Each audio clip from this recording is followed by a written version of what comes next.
Too often, insurers walk away from lines or classes of businesses that no longer fit their growth strategies. This business may lack scale, have burdensome reinsurance or capital requirements, or it just no longer aligns with the carrier's goals. If that business is profitable, carriers are leaving money on the table when they non renew the business or give the renewal rights to another company for a small percentage of the GPW. Instead, non renewed or non core businesses can be viewed as an asset, a valuable asset that can be restructured or sold on the strength of its earnings stream. I'm Meg Green with Insurance Insider, and thank you for joining our webinar, Beyond Renewal Rights, Turning Non-Core Insurance Lines into Profitable Assets, offered in partnership with M&A Services. I'll introduce our panel in a moment, but first I'd invite our audience to share their questions and comments. We'd like to make our next hour together as interactive as possible.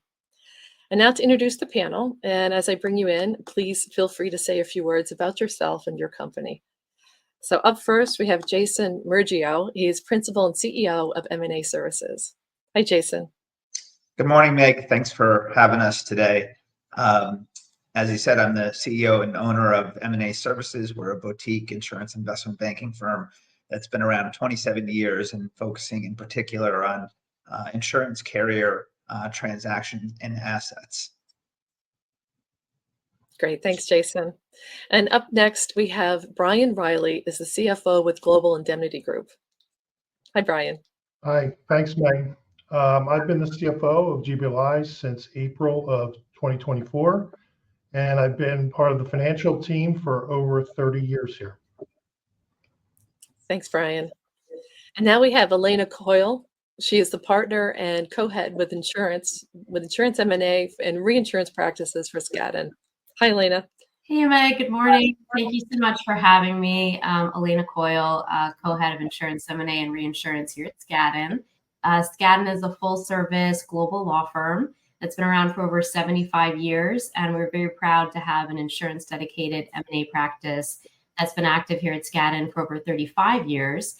We have offices here in New York, in London, in Tokyo, and throughout the world, and are here to help you with insurance M&A needs across the globe, and especially here in this monetization of legacy lines. So really looking forward to today's discussion. Thanks, Elena. And Jason, I'd hope you could kick us off with an overview of traditional renewal rights agreements versus asset sales. Sure. Thanks, Meg. You know, a lot of carriers have lines of businesses that no longer are core to their strategy on a go-forward basis. And those lines, some can be profitable and some may not be profitable. And so there's a number of solutions that come to mind. You know, one is runoff of those liabilities. And two is a simple renewal rights deal where they move the business on a go-forward basis to another buyer. But one that's often overlooked is kind of restructuring the business as an asset sale. And, you know, in the last, I'd say 5 years or so, we've been pretty successful at transforming some of these books of businesses into assets that can be sold in the marketplace and bring real value back to the carriers. And there's a number of reasons that they may look to do that. As you said, it could be a change in strategy, it could be a change in geography, it could be a capital or reinsurance matter. But we spent a lot of time working with carriers and identifying those books of business that can be packaged and sold as an asset deal, which has a lot of a look like a new renewal rights deal, but is priced much differently. Instead of a small percentage of gross written premium, you're really looking at the earning stream that business is going to generate and tacking a multiple onto that earning stream. And in addition to that, it opens up the world of suitors to more than just insurance carriers. There's lots of MGUs and MGAs and program administrators that have been very active in acquiring these books of business on an asset transaction basis.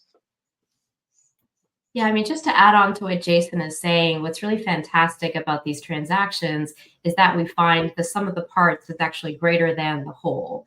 So it's really a fantastic way for insurers to sort of monetize those businesses that are profitable but non-core. So through the sort of crucible of transforming it into an asset transaction, right, and making it such that a new carrier can come into the line because they're supported by things like an employee transfer or a systems transfer or a contract transfer, you're able to create real value and sell that line of business for significantly more than you would in a traditional renewal rights market.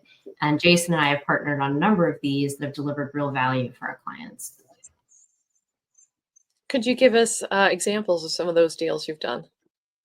Yeah, I mean, Sure. well, all of them have been with Mr. Riley, but Jason, maybe you kick off, or Brian. Sure. Yeah, we've done 2 transactions with Brian and the Global Indemnity team. The sale of their mobile home and dwelling business, which was sold to actually an MGA in partnership with a carrier, K2, an American Family. Their farm ranch equine business, which was sold to Evercash Mutual. And aside from just with Global Indemnity, we've also worked with First American Financial in the sale of their personal lines business to Safeco. So those are just a couple of recent examples of kind of restructuring where Elena hit the nail on the head. The sum of the parts were more than the whole, and delivered value above and beyond, a small multiple of the gross written premium or book value, or frankly, a discounted book value transaction.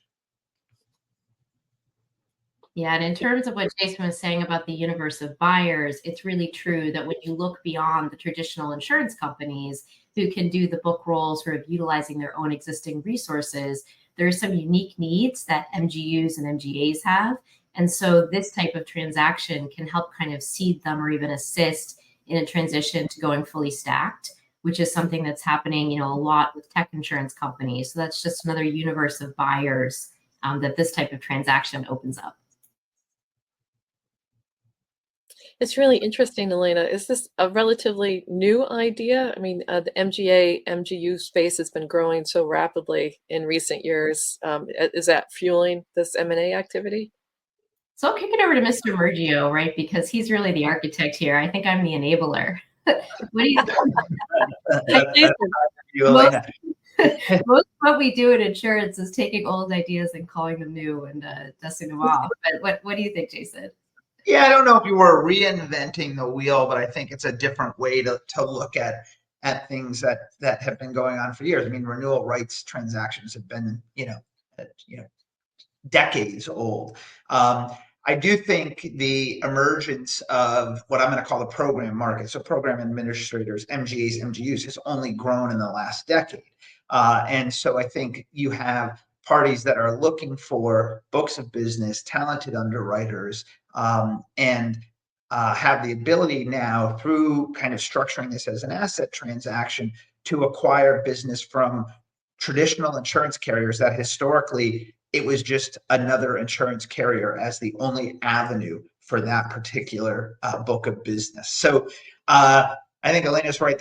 Insurance is not necessarily new, and a lot of things have been around for a while, but it's kind of a different way of looking at things. And I think as we dive into this webinar today and talking about how it's structured and the regulatory components, it's just maybe a new way of thinking about things, and carriers that have either put things in runoff or sold simply a renewal rights book without really going through the financial modeling and forecasting to create this asset that can be sold to multiple different types of buyers, are leaving money on the table.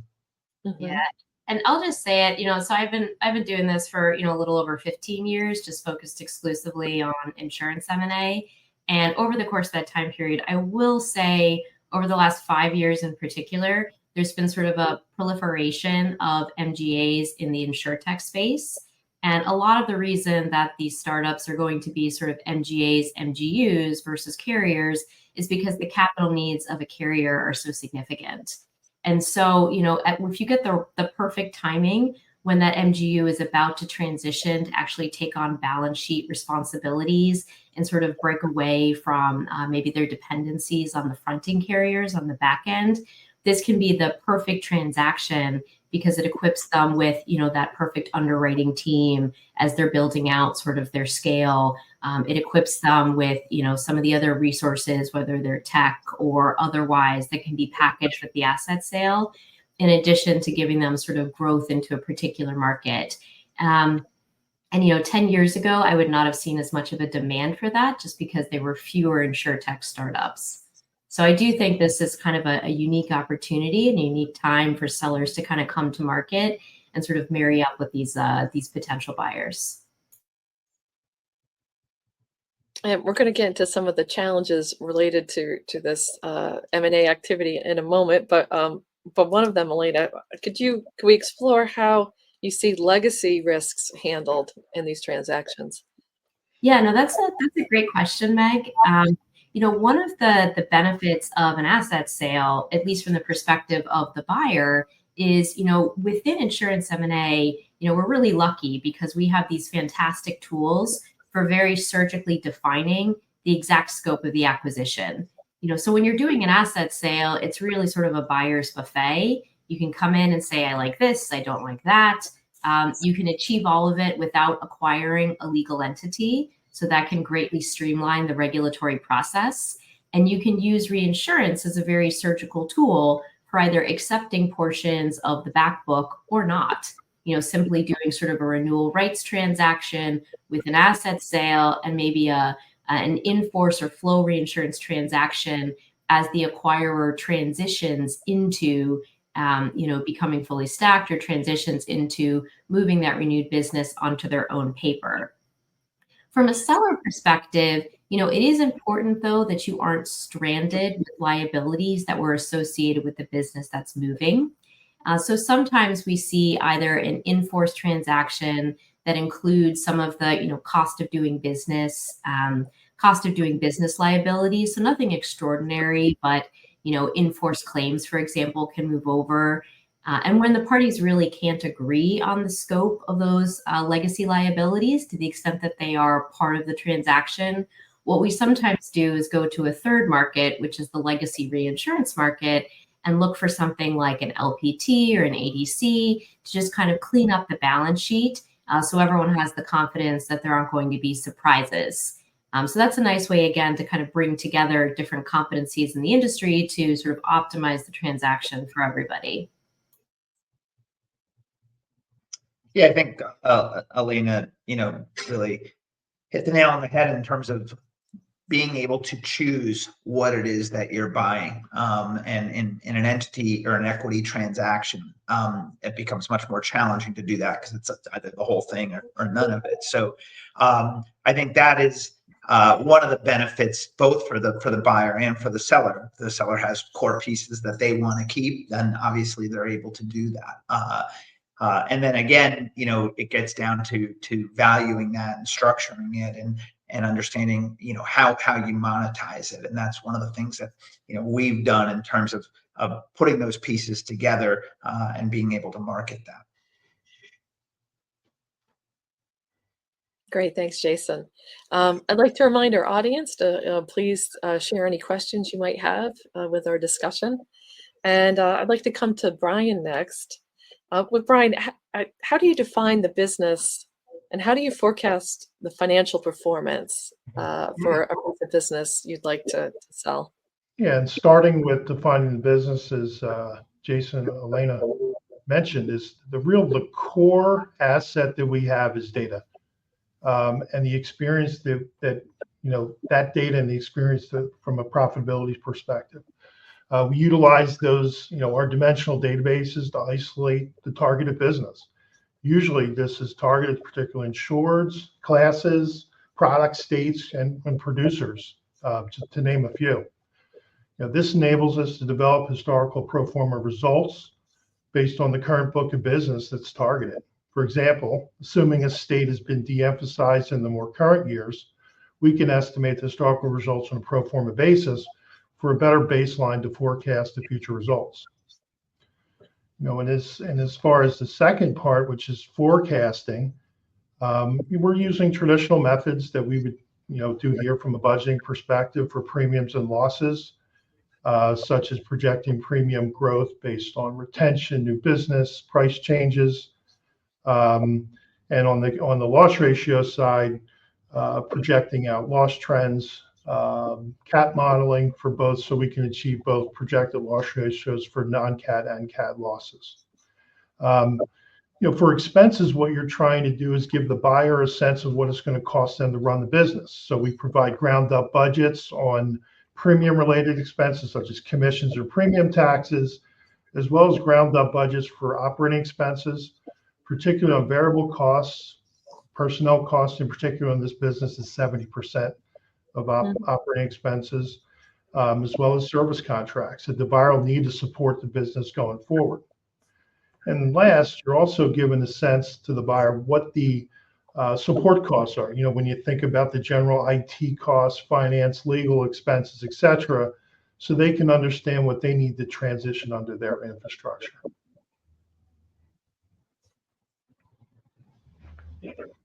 Great. Thanks, Brian. Anyone have anything to add to that?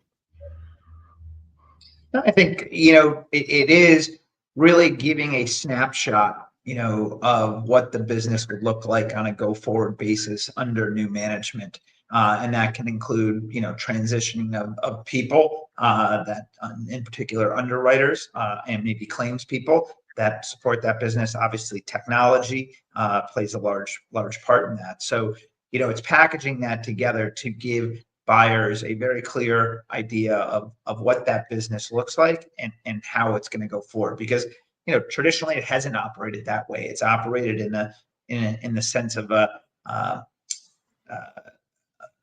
book of business inside a carrier where there's multiple things. So just pulling out the yellow book isn't going to give you an idea of what that truly looks like. So the work that goes into the pre-marketing and defining the business that's to be sold, identifying the profitability of it, identifying the expenses, the technology associated is key in taking it to market. Yeah, it's much about what the business can do versus what it's doing now. So obviously on the legal side, I would say we're least involved in determining the pricing, but it is sort of critical to see what is it that buyers can do with this business in the future, because typically it's sort of trapped within an ecosystem where it's not achieving its full potential, right? Because it's non-core to the rest of seller's business. So it's a little bit more challenging, I would think, for Jason and Brian than a traditional M&A where you're just sort of rolling over and assigning kind of a fixed multiple. There's a lot more creative planning that goes into the pricing. Agreed. Thanks. So, Jason, how do you take these deals to market? Yeah, so once we've kind of done that preliminary work that Brian identified, then it's really determining, okay, what does the business look like, and what structure could this be sold in? And as I said in the earlier part of the discussion, obviously you have your traditional legacy buyers that could acquire the business on an asset basis and put it onto their own balance sheet. But the other flip side to that is the other groups of insurance brokerage firms, MGUs, MGAs, fee-based businesses that manage programs and that underwrite programs. How do you structure that in terms of how they look at things? So, insurance carriers are valued on earnings and book value, versus MGAs are valued on EBITDA multiples. So a lot of the work that we'll do in restructuring the book and analyzing, like Brian said, is determining, okay, what would EBITDA look like if this was a fee-based business? And so we kind of break down that EBITDA, factor in the expenses, factor in, obviously the acquisition cost from either the retailer or wholesale broker, and build out a model that transforms a book that, like I said, was in a yellow book and maybe muddled with a bunch of other businesses into a very clear-cut, defined book of business with both the underwriting results and the EBITDA of what that would look like on a go-forward basis for a program administrator. And then, of course, taking it to market is understanding which groups have appetite in which areas. So, and we mentioned a couple of past deals, farm, ranch, equine business obviously looks a lot different than, personal lines, homeowners, and auto. So understanding what parties have appetites in what area. And then, the marketing phase after identifying those parties is then really seeing how it fits in, what transition services are going to be needed, and how you move forward with that transaction. The good part about these deals, and we'll talk a little bit more in a moment, but the speed is much quicker and much less regulatory burdensome than an equity type transaction. So there's a lot of benefit there for both the buyer and the seller in terms of a quick transition. So that's really how we take it to market. And I think, the deals that we've done, the 4 or 5 in the last, 4 years or so, have been very well received. There's been a number of carrier buyers and a number of program administrators, insurtechs. It runs the gamut. But the key takeaway is transitioning that multiple to an EBITDA multiple and an earnings multiple versus a book value or a small percentage of the gross written premium that has historically been what one thinks of as a renewal rates deal. Yeah, because the book value is really challenging, right? When you're selling an entire legal entity, the capital demands for some of these businesses is so high, right? And the way that the buyers think about the acquisition too, it's really burdened by that balance sheet, by the capital demands. So when you think about it more in terms of the multiple, the flow of new business, the opportunities for growth, that's just a fundamental mind shift in how you price the business. And that's, again, sort of the key formula to how these pieces are sort of greater than the whole. It actually is better to monetize the individual businesses than, say, sell the entire legal entity. And this is a structure we're seeing sort of across the market, including when I was representing Zurich last year in the acquisition of AIG's global travel business, which was a tremendously successful transaction, for both parties. But did not involve the sale of a single insurance carrier. Meanwhile, it was a shift of an entire global business. So this is a model we're seeing sort of increasingly in the insurance market. Thanks, Elena. And we're going to dig into the regulatory issues in a moment. But first, I'd like to bring in an audience question. And thanks very much for those questions. Keep them coming. This one is, would the panelists please speak to how transaction costs are or might be structured? And are viewers interested in how service, legal, and M&A service fees are structured, and whether there's any custom on who pays the fees, buyer, seller, or both? Sure, I guess I can take that. Elena can speak to the legal fees, but as to the M&A or banker fees, typically they're associated if a seller has a book of business and they're looking to structure this type of transaction, they usually would engage a banker as a sell-side advisor, and we would work very closely, as we did with Global and others, and structuring the book and what the financial forecast would look like, and then of course be responsible for making the market and defining who the counterparties would be to a transaction. And then, the seller, upon the consummation of a transaction, would be responsible for our fees. I'll let Elena talk about the legal fees. It's not particularly exciting. I would say each side typically pays their own way in terms of legal fees. Although, lawyers can be very creative in terms of developing fees, particularly if a client is looking to monetize several different books of business. And then we can sort of become very efficient in terms of utilizing similar purchase agreements to go to market and sort of, being creative in terms of discounts and the like. But yes, typically each side just pays their own costs. Great. And Elena, how do you handle the regulatory concerns around these transactions? Yeah, so I would say, I'm a transactional attorney, but because I operate exclusively in the insurance industry, regulatory is top of mind in absolutely everything we do. When you are selling a carrier, as I'm sure everyone on this webinar knows, but just to kind of set the table, in the US, you go through something called a Form A acquisition of control process. And that process can take anywhere from 3 months to 6 months or even longer. And it's a very intensive process in terms of evaluating the financial strengths of the buyer, biographical affidavits for each of the control persons, financial projections that go out 3 or sometimes even 5 years, and in many states, a public hearing. So that is a resource-intensive, time-intensive process whenever you're acquiring the equity interest or controlling interest in an insurance company. By comparison, renewal rights transactions, when you are transitioning a business, I would say are indirectly regulated. The biggest sort of regulatory consideration that we look at is sort of non-cancelable policies and mandatory renewals or non-renewal laws.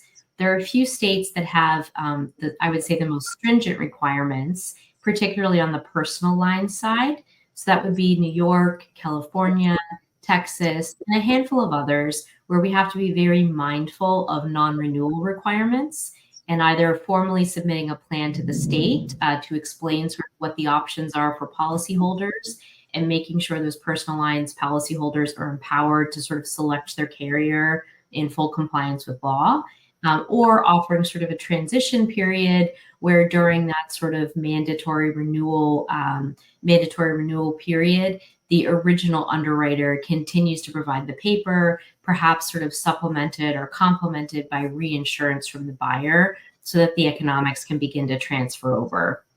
In any given transaction, we work extraordinarily closely with the parties to optimize the regulatory structure and to ensure that we're complying with law while also not unnecessarily burdening the transaction. It is very nuanced and very line specific, with the general expectation being that personal lines are going to be the most regulated. For commercial lines and specialty lines, there's generally a recognition that there are sophisticated parties, and so the regulatory regime is a bit lighter. The other item to be mindful of is where the asset sale is accompanied by a reinsurance transaction. A number of states do have so-called bulk reinsurance laws. So if you are, over a particular threshold or ceding all of your business in a particular line, that can also sometimes trigger a pre-closing approval process.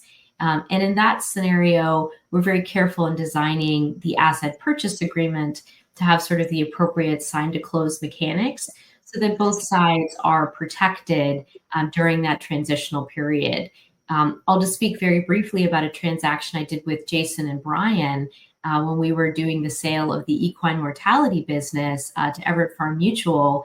We were actually able to split the transaction so that certain portions closed right away, which delivered immediate value to our seller and allowed our buyer to hit the ground running, while isolating out the portions that had a longer regulatory lead time. And in that way, we were able to sort of tailor our purchase agreement to sort of optimize the regulatory process and its impact on the parties and the deal.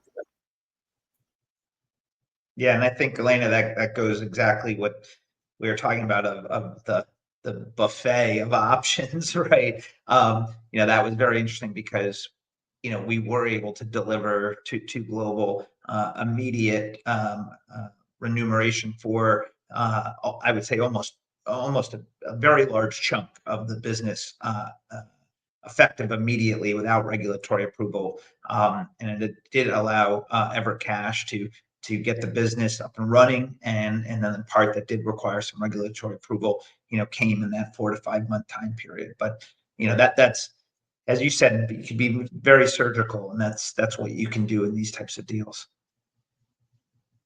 That's a very creative approach. And I know it sounds like personal lines, of course, would be more complicated than commercial lines from a regulatory point of view. Do you see a difference between the admitted market and the E&S space? Yes, of course. And obviously the admitted market is going to be more regulatorily complex. And that's where we really see covenants between sellers and buyers in helping those buyers get their rates and forms ready to go. Because that's typically what that's typically what drives the transition period. In the non-admitted market, right, it's just making sure that the buyer is ready to go, being listed in sort of the necessary whitelist and having their minimum capital, but you don't have the same rate and form requirements. So what we typically see is a transition period of 3 to 6 months, up to maybe 18 months on the long end, where the buyer, subject to state restrictions on retention requirements, will provide, effectively the paper to seller on a transitional basis, with a reinsurance on the back end to enable the buyer, time to get those rates and forms in place. And typically we like to jumpstart that process. So, as soon as you sign the purchase agreement, if there is any delay in the closing, the seller and buyer would be working right away, either sending out notices of non-renewal and at the same time, making sure those rates and forms are there. It also depends a little bit whether they're using the standard form or whether there's any modifications. So again, very line of business specific. Thanks, Elena. So Brian, can we get you back in the conversation from the seller point of view? What is the benefit and the challenges to these transactions? Well, the key benefits, it's been mentioned before, is that these non-core businesses that one might have really are eating up some capital. And what this enables us to do is deploy capital towards our core targeted businesses. And then even further than that, I think from an operational perspective, it makes us more efficient because our strategy is more focused on core businesses, not spread across multiple lines. As far as challenges are concerned, really focused on making it a smooth transition from buyer to seller on the business. We've done this through transition services, that last anywhere from 12 to 24 months. And what that does, it really supports the key activities that are necessary for the seller, which is agency operations, contracts, billing and collections, system implementation of new products, regulatory filings of new products, to name a few, as well as Jason mentioned, just transitioning the personnel to that new business that they might be taking on. Yeah, and that's where having good legal counsel is really critically important, because all of the functions that Brian is describing, making sure that the transition goes smoothly, making sure that the employee transfer is successful, that's part of what we work, with the client to document. So typically, in addition to the purchase agreement, there's an entirely separate transition services agreement that goes through, each and every operational function of the business and defines, exactly the scope of the service that seller will be providing to buyer. And sometimes when you have an entire team moving across, you may actually need reverse transition services because there may be folks that maybe spend 30% of their time on a business that's not moving over with the asset sale. So it can become very complicated. You need counsel that understands the business, how it operates, and making sure you can reduce that to a legal framework that folks can follow for the next 12 or 24 months. And also contingency planning if it needs to extend a little bit or terminate early if folks have already successfully executed the transition and don't want the overhang cost of a TSA. I'm sorry, Elena, what's a TSA? Oh, sorry. So yeah, we have lots of acronyms. A transition services agreement. Got it. Thank you. So we have an audience question that I'd like to bring in, which is how does M&A activity look like in a softening specialty insurance market? Do you expect to see consolidation in carriers?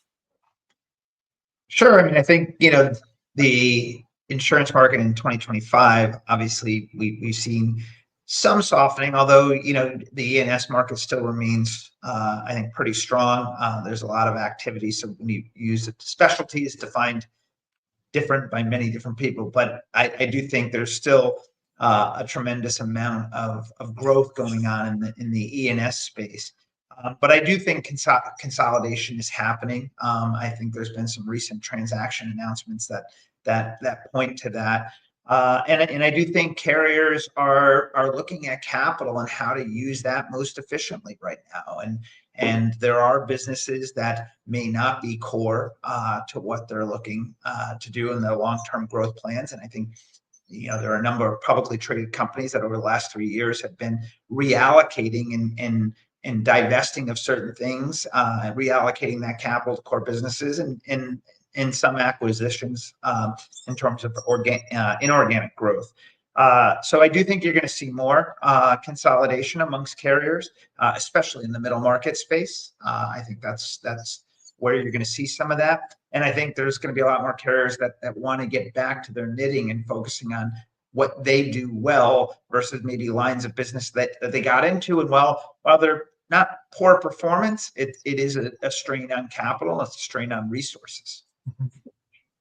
Yeah, I mean, we are seeing, I would say, a very strong market in terms of acquisitions in the specialty space. Skadden was representing Radian a few weeks ago in their acquisition of Inigo, which was a $1.7 billion acquisition of a Lloyd's specialty platform. I would say both sides got a terrific deal. So in terms of the softening the market, oftentimes when you see a true softening, right, it becomes a bit more of a buyer's market. I don't think that we are there right now. I think we are at sort of an inflection point, and it's a good time to be a buyer or a seller. Maybe that's a cop out, but I really do see that, and I see M&A activity actually picking up quite a bit. We've been very busy, particularly in this space. Yeah, I would agree. I mean, I think multiples. If we're just getting away a bit from the topic of asset transactions, but just equity transactions and consolidated mergers, we're still seeing some pretty healthy multiples on a price to book value basis. And we see that going into 2026 for sure with the pipeline that we have here at M&A. Great. Thanks, Jason. I've got another audience question to get us back into those legacy transactions. Do you see increased regulatory scrutiny on private equity-backed legacy transactions, in particular if the buyer is offshore, like Cayman, Bermuda, and so on? And so I'm happy to speak to that. I mean, in terms of legacy transactions, that's a little bit different than a go-forward asset transaction because typically you have a significant back book. So I'm a big proponent in transactions with either Bermuda or Cayman because I think they can be tremendous complements to a U.S. domiciled insurance company's capital management platform. Obviously, the two jurisdictions are a little bit different, but they both bring, I would say, kind of unique benefits to transactions with U.S. cedents. One of the key benefits of transactions with the Cayman Islands is that CEMA is quite flexible in terms of recognizing a U.S. RBC-based model.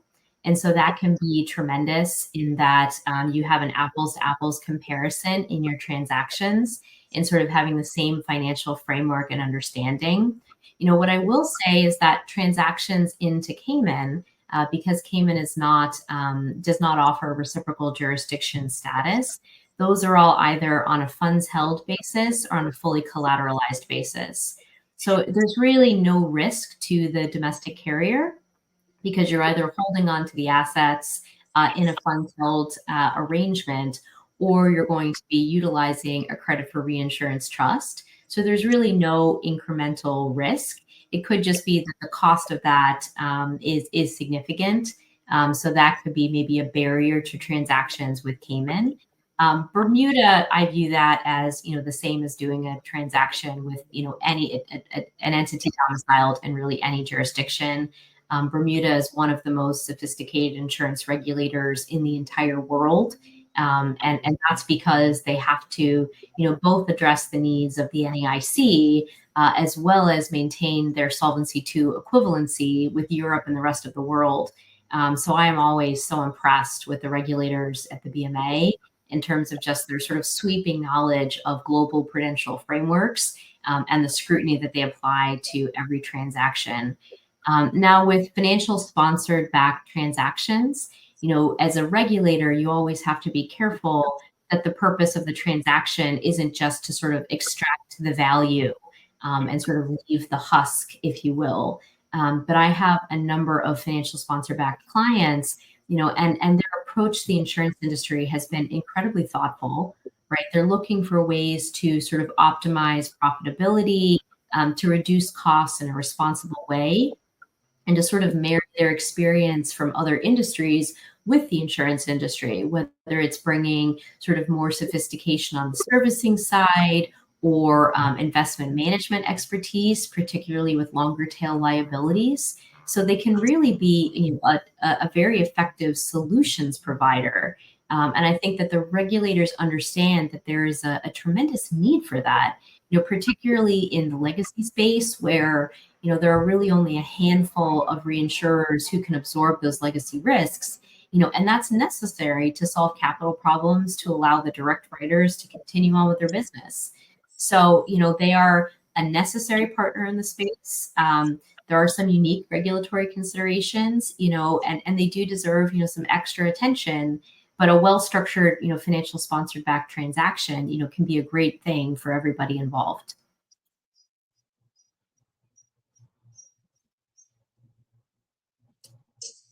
Jason, would you agree? Is there a difference depending on these different jurisdictions? Does that impact the process, the transition process, the sale process of these assets?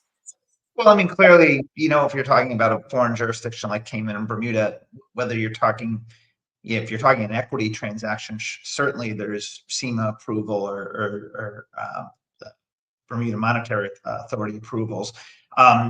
We do a lot of private equity backed transactions, both domestically and internationally.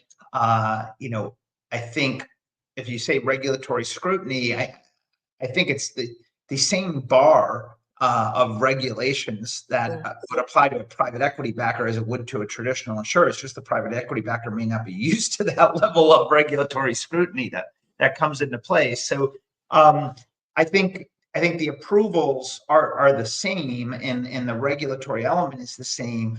But certainly, private equity doesn't isn't as permanent capital for the most part as traditional insurers are. So regulators are worried about that. I think we're seeing a lot of that, frankly, in the life and annuity space and less maybe on the P&C space. But there is the same regulatory approval processes apply. I think it's just regulators wanting to ensure that those sponsors are going to be there for the long run and the capital's there and they're going to be prudent custodians of the policyholders. I do think that there has been a fundamental mind shift with the sort of financial sponsors in their approach to the insurance industry, because many who have come into the space over the last 5 to 10 years, they've made it very clear that they are here to stay. And so it's a slightly different, time horizon from the traditional, come in 7 to 10 years, turn around and exit. It's more sort of how the insurance model is sort of changing the ways financial sponsors approach the industry. So a lot of these acquisitions are, for the long haul, if you will. And that's what we're seeing. As Jason mentioned, it did start off sort of traditional in the life and annuity space. We have seen some pretty significant acquisitions that I think are going to be exciting for property casualty, including Sixth Street and NSTAR. I think that's going to be a fantastic transaction. It's going to open up so much reinsurance capacity. So we're definitely starting to see the transition. Thanks, Elena. We have another audience question I'd like to bring in, which what are the major differences between how private equity buyer handles acquisitions compared to a publicly listed insurer or intermediary? And are there any pricing differences between the two? Sure. I mean, I think when you talk about, private equity backed buyers, whether that be a PE backed carrier or a PE backed insurance MGU or MGA, they certainly will look at the world a little different. I mean, insurance carriers are always looking at at the loss ratio and ultimately the combined ratio. Obviously, MGAs are looking at EBITDA. They have in mind what the combined ratio should be, because obviously if it creeps too high, the supporting paper won't be there. But I think they approach diligence in the same manner. I mean, you're underwriting the people, you're underwriting the results that Brian spoke to, and the projections and the forecasting. Pricing can be different between private equity buyers and traditional legacy buyers, because in terms of insurance carriers, goodwill is something that's not carried on a statutory balance sheet, where for a private equity buyer that has less of an impact. Almost all these MGAs, program administrators are entirely goodwill as compared to a balance sheet company. So I do think that you can see some of these private equity people stretch in terms of multiples, where maybe traditional carriers are more reluctant to do that.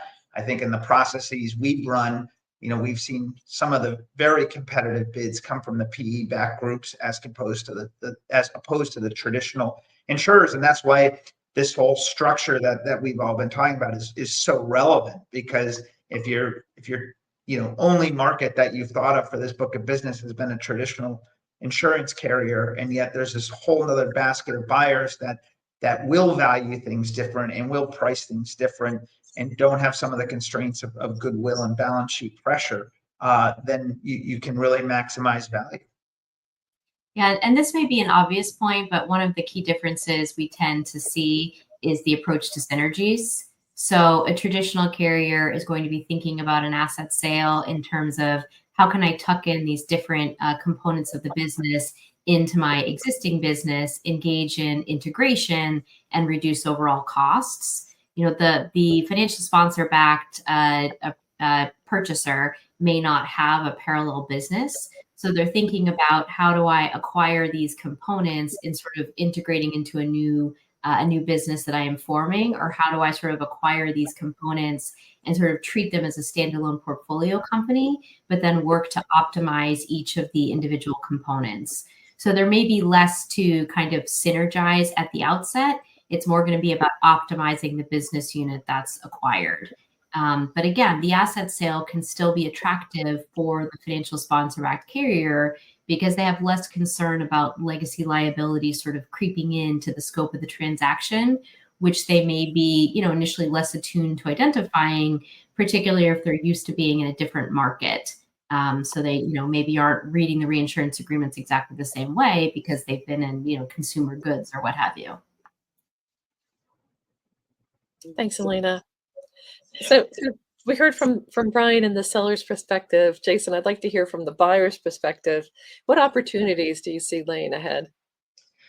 Yeah, as it relates to these types of transactions, I mean, I think from a buyer's perspective, there's a lot of benefits.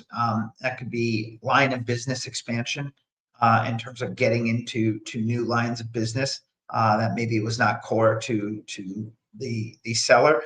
Geographic expansion.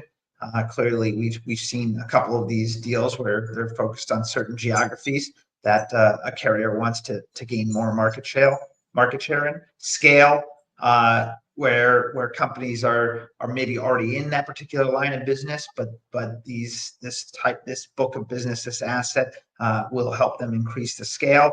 Talent expansion is a big one, and I think a lot of carriers, as well as these program administrators, are looking for good talent, and it becomes a win-win when you acquire good talent that's already supporting a book of business versus hiring somebody and then hoping that they build it. So I think all of those are great opportunities for the buyer. Also, as we talked earlier in the conversation, that the fact that most of these deals come without bringing that legacy risk component make it a far less riskier transaction for the buyer, because they're not taking on. You don't need to worry about an adverse development covers, or what are the reserves. You're really just buying the go forward book of business and the team around that. So it really creates a unique opportunity for these buyers to grow in the areas I just mentioned, but without taking on, an abundance of legacy risk. And I'm curious, Brian, sorry, not Brian, sorry, Jason. How do you hear about these deals? Are you approached from the buyer, or do sellers come to you saying? Yeah, thanks, Mike. And most of it is coming from a seller, right? They're analyzing their overall books of business that they have, and saying, okay, we may have gotten into this particular line of business 5-6 years ago, and it's been fine, but it hasn't performed the way we want it to. We want to refocus that capital and deploy it into our core businesses. So most of these transactions come about as a insurance carrier doing an internal assessment as to what's important and how do they view the future. And frankly, a lot of these insurance companies are at that inflection point right now of maybe they've had a change in management and senior leadership, and saying, this is what we've done for the last 10 years, but now we're looking at, well, what does the future bring? Where do we want to focus our efforts on? So frankly, as Global came to us and said, they had these non-core lines that were acquired maybe a decade ago, how do we get out of them, and how do we get out of them most profitably and monetize them? Because they were good books of business. They were additive to the bottom line. So that's where our team dug in with Brian and the team at Global to really analyze the business and say, okay, instead of just running it off or just selling it on a renewal rights basis, how about if we structured it this way? And have you thought about this? And that's where the dialogue began in that particular transactions, and others where, the board of directors asked us to come in and give a valuation of a business. And frankly, overall in that business, it probably was a discount to book value deal. But as you begin to break apart the businesses and you put the commercial lines over here and the personal lines over here, and especially there was real value to be brought in each of those different elements. So as you looked at, in that particular case, 3 different transactions with 3 different buyers, brought in a multiple to book value scenario at the end of the day versus a discount to book if you had just said, we're going to take it to a legacy runoff buyer and just exit. Certainly there's some more work involved. There's some more legal work. There's some more financial work involved, but the ends justify the means when you're talking about selling something for a multiple to book versus a discount to book. Yep, and we like to play matchmaker a little bit as well. So sometimes I'll be working with an insurtech or a startup or a traditional insurance client who's looking to achieve something or looking to acquire. And at that point, I'll call up Jason and I'll say, what do you got? And sometimes I'll be going to Jason and saying, hey, I think we have an opportunity coming down the pike. What are you seeing in the market so we can best position this? And then, of course, with sellers, there's sort of a few different ways to get the word out. Sometimes we find that the best value was really done through a bilateral transaction. So sort of thinking and identifying, who are the key ideal buyers for this book of business. And occasionally, the best way to find the best price is just doing the traditional auction route. And we're sort of fully comfortable in either process, right? Sometimes the auction brings about the best price and sort of drums up the most interest. And sometimes it's really that carefully negotiated bilateral deal where you just kind of see the stars aligning and you can bypass the time and expense of the auction and just kind of, again, play matchmaker. Yep. Yeah. Not every deal goes to an auction. And Elaine is right. A lot of transactions we do, whether it's these types of deals or other deals, it's communicating with an advisor. Maybe it's not up for sale today, but making somebody know that this might be available, or you have a particular interest in something. Just recently, earlier this year, we represented a publicly traded insurance carrier. They wanted to get into the insurance, the surety space, and they let us know that. And fast forward, 45, 60 days, we came across an opportunity that was not being marketed. It was a family-run business, and we were able to, as Elena said, play matchmaker, and that deal closed. That's great, Jason. I think we have time for maybe one more audience question. which is someone is asking specifically about Lloyd's. There's been a lot of activity, M&A activity in Lloyd's. What's your view on that going forward? Yeah, I think that the Lloyd's market, and curious for Jason's and others' views, but I think it's just going to explode in the next couple of years. It is so active right now. And part of that is also because of the development of something called the London Bridge structure, which is enabling sort of the transition of the Lloyd's market in sort of a parallel track with the ILS market. So it's possible to bring in, non-traditional sources of capital and essentially monetize, the reinsurance that is done at Lloyd's to bring in that third-party capital. So the number of just London Bridge structures that we've worked on or that are in the pipeline is tremendous. We partner with our London office, which has a full service insurance practice. I think the largest insurance practice in London that is leading the way in structuring and designing these transactions. So we expect to see so much more activity, in the coming years.